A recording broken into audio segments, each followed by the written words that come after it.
Good afternoon, everybody. I think you all know the gentleman to my left and my right, Councilman Rawl and Councilman Sass. This is a press conference that originally was supposed to be downtown at the courthouse. That meeting location got postponed, at least for the next few weeks. And the reason we're here today is to kind of set the record straight in some regard. I think today the citizens and especially the media that got to listen in to the Infrastructure Bank meeting got a small example of what the county's been dealing with over the last 6 years in regards to how well state government functions in regards to the contract that we're in.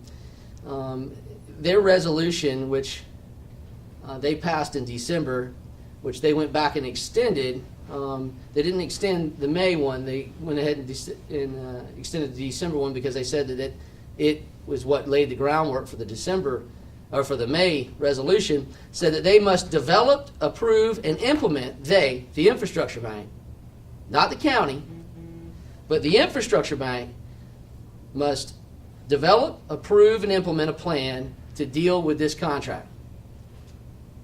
They expect to do all three of those things in the next 7 weeks.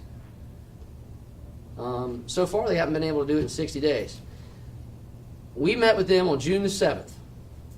The week before is when they made their move to quote unquote cancel the contract and start unwinding it.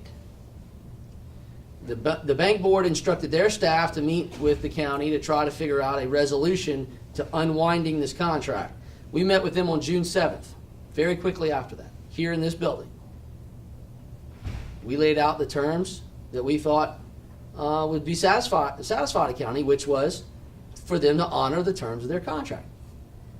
We expected some sort of counter proposal. That's what happens in a negotiation generally. We've yet to see that. We've had subsequently 4 or 5 meetings scheduled with them that we scheduled that day in that meeting at the bequest of Chairman Graham. He asked, he said, listen, we know it's the summertime, we know schedules can get messed up. Let's go ahead and schedule these meetings now. We did, we scheduled them in there. Meeting after meeting, they canceled. We were ready to go. They canceled, they canceled, they canceled, they canceled. I'm really glad that they had the foresight today to extend their time frame for them to work this out. Obviously, we asked on Friday that they take some real action to do that, and they did, and I'm glad they did. The citizens of Charleston County appreciate that. We look forward to hearing from them next week. They've asked for a meeting early next week. We've told them we're happy to oblige that. We're interested in hearing what they have to say. We look forward to some proposal that they're going to make to cure their default in this contract. If you recall, back in 2010, this council voted not to, we might not want to build this project. They said, we're in default of the contract. You can't do that. How are you going to cure it? Well, the following week, we went back out in that room and we voted and said, you know what? Now that we understand, we're not going to go in default. We're going to continue on. So they're in the same position that we were in 2010. We want to understand how they're going to cure their default. I'll take any questions. Do you have enough time, Elliot, between now and September 13th to come up with a specific way to cover that shortfall? The estimated shortfall in 300 million. 300 million. No, we don't. But the contract that we're in, Harv, doesn't say that we must do that. Okay, their resolution said that we should, but that resolution isn't something that we agreed to or negotiated. We have a signed contract, 3-party contract. I think Chairman Wooten with the Highway Commission was very clear today on the phone. I thought he made a very good point that this is a 3-party contract, not a 2-party contract. The DOT is still in this contract and they stand ready to build the road. He was very clear about that today. And that Highway Commission has not taken any action since 2010. They're staying ready to go. They've been working with the county hand in hand. Secretary Hall and her staff have been fantastic to work with. We have no issues with them at all. Bottom line is Mayor Tecklenburg is in the midst of the beginnings of a toll study. We don't know how much money that's going to create. But Harv, we don't know what the real shortfall really is. And that becomes exponentially harder to understand by the actions of the infrastructure bank. If they ask us to come up with the shortfall, but then they start trying to take the money that they've already allocated away, if you remember, they've allocated $558 million to this project. Now, through no action of the infrastructure bank and no action of the county, that money got reduced back to 420. Well, what's the real number? What are we trying to achieve? Again, it's more vagueness out of the state and out of the infrastructure bank. So, hard to answer that question is a complicated one, but I will tell you, we will do everything in our power to live up to the terms of the contract. We've done that to this day. We have fulfilled every term of that contract as it was written and signed in 2006. Diane. When you were considering filing a lawsuit last week, on what grounds? What were you going to sue over? That's, I'd rather not go into that because I'd rather not reveal to the other side. That's attorney-client type privilege, and I'd rather our attorney deal with those things as they see fit. Listen, we're not a litigious group. We don't want to sue people. We want to get things done. But we will protect the taxpayers of Charleston County no matter what. When the SIB bank closes down, they said they were negotiating to unwind the contract, meaning not 526, but what do we do with the 420 million set aside for it? That's what they had. Now I understand you came to those asking for the things that would help complete 526. So my question to you is, would you accept anything besides the completion of 526? So for example, if they said you could have like couple hundred million for XYZ projects, would you take it? Or is you are dug in and it's only 526? Judge. Three things very quickly. In the first place, this is a trilateral contract.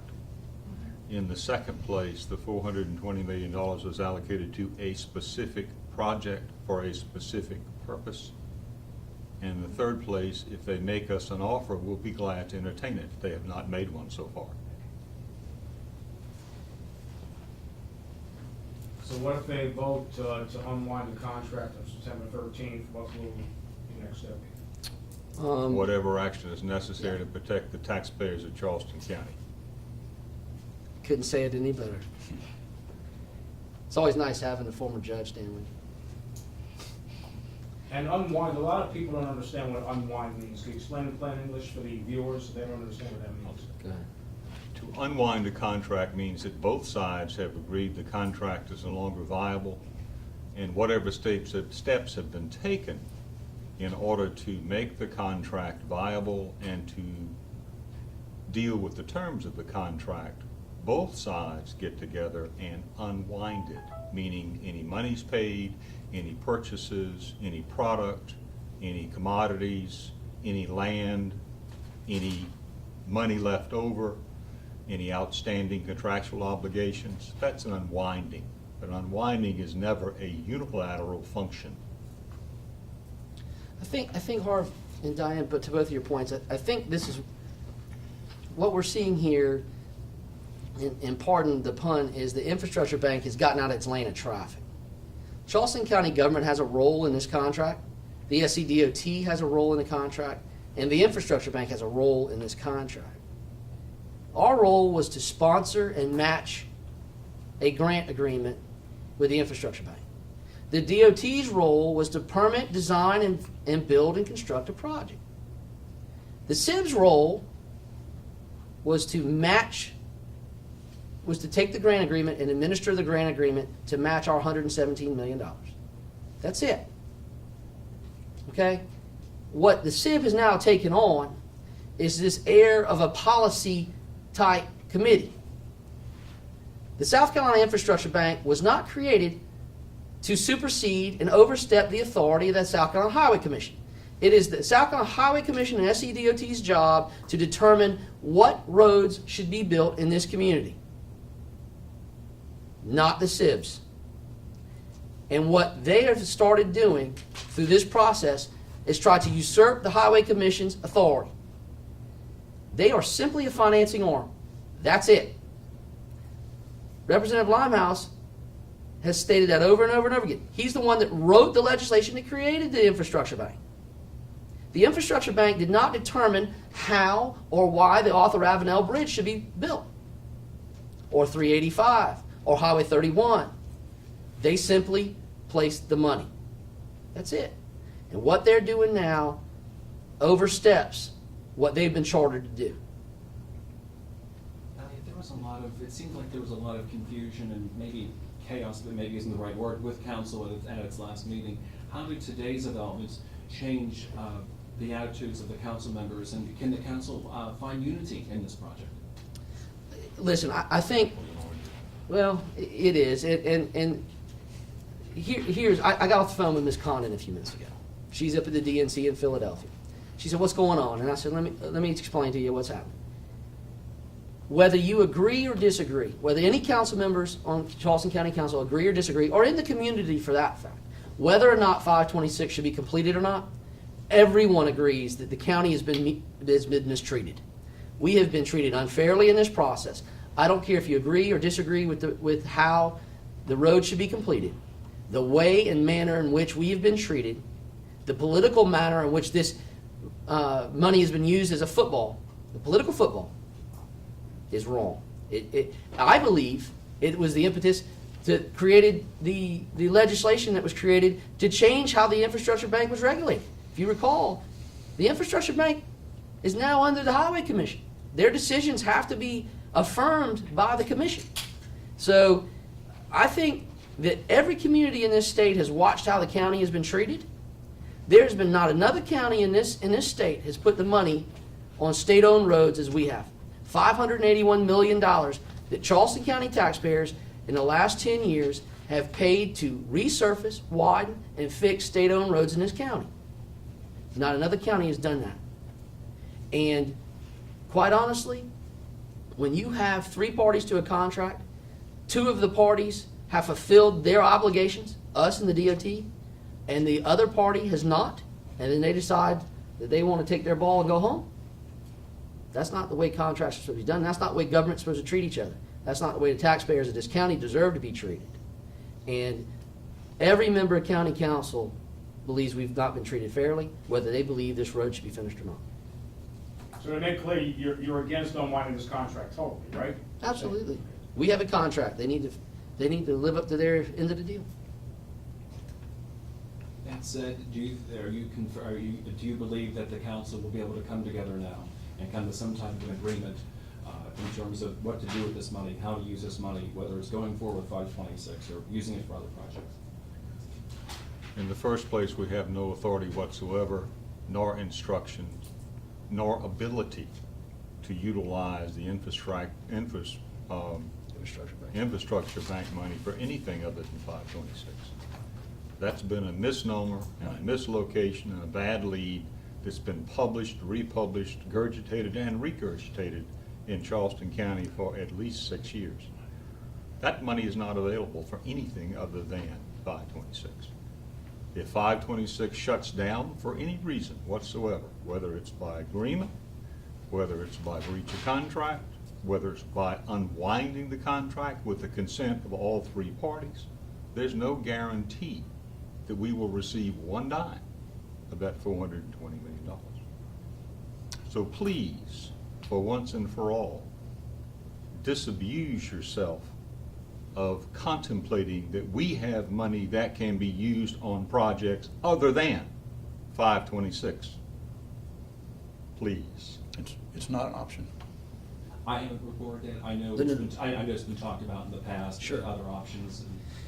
Bill, if you recall, members of this body went up to the Infrastructure Bank in 2010 and asked them, said, we've got a list of projects we'd like to take, and we'd like to take this money and do with.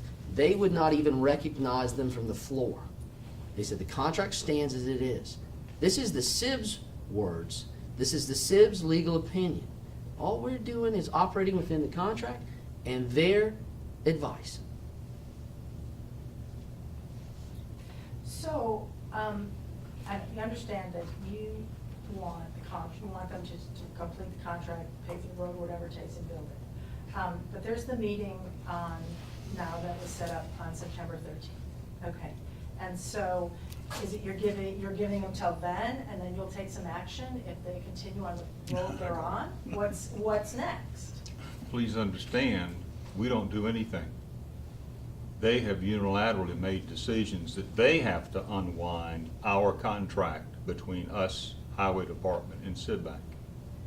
The monkey is on their back to do something. They haven't done anything. So it's not a question of we have to do something with regard to this contract.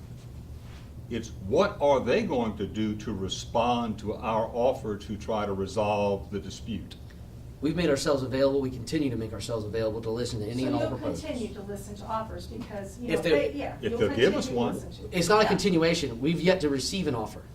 Yeah, you made an initial, They asked us what we would like, yeah, and as in any negotiation we started, we received no counter. right. So you don't know exactly what's gonna happen between now and September 13th. If they make you some other offer besides just following through on the contract, you'd consider that, right?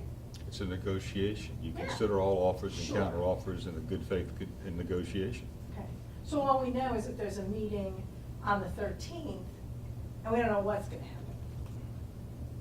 If we had a crystal ball to be able to extrapolate what the SIB Bank and their minions intend to do now or in the future, I would be a stockbroker, not a lawyer.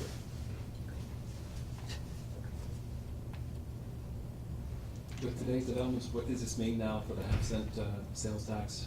Apples and oranges. One has nothing to do with the other. That's right. That's right. 526 is its own body, it's its own living, breathing thing, and it's taken a life of its own. And again, we have a contract that work has been done, right-of-way has been purchased. $30 million has been spent by the SCDOT buying right-of-way and engineering and permitting this project. Okay? So it's an ongoing project. The sales tax, the purpose of the sales tax was to take on new projects and to do new things and new traffic relief that have come up in the last decade that we didn't foresee coming, to be honest. I mean, no one saw Boeing, no one saw Daimler, no one saw 43 people a day, no one saw Condé Nast, greatest world city in the history of humanity. No one saw any of that. So the fact of the matter is, the projects that we have looked at doing with the sales tax are those that we felt like on a local level were more attainable. 526 is an interstate. Okay? Let's not lose sight of that. And the fact of the matter is that's why the DOT and the Infrastructure Bank need to be at the table. These are other smaller projects that we can take a look at doing. These has nothing to do with one another.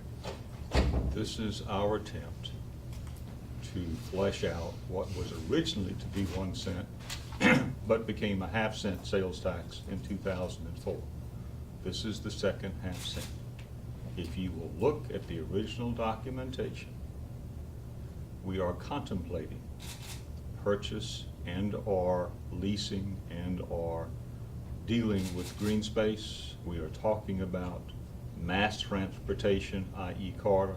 Please, for goodness sake, it is not rail of any sort, it is CARTA.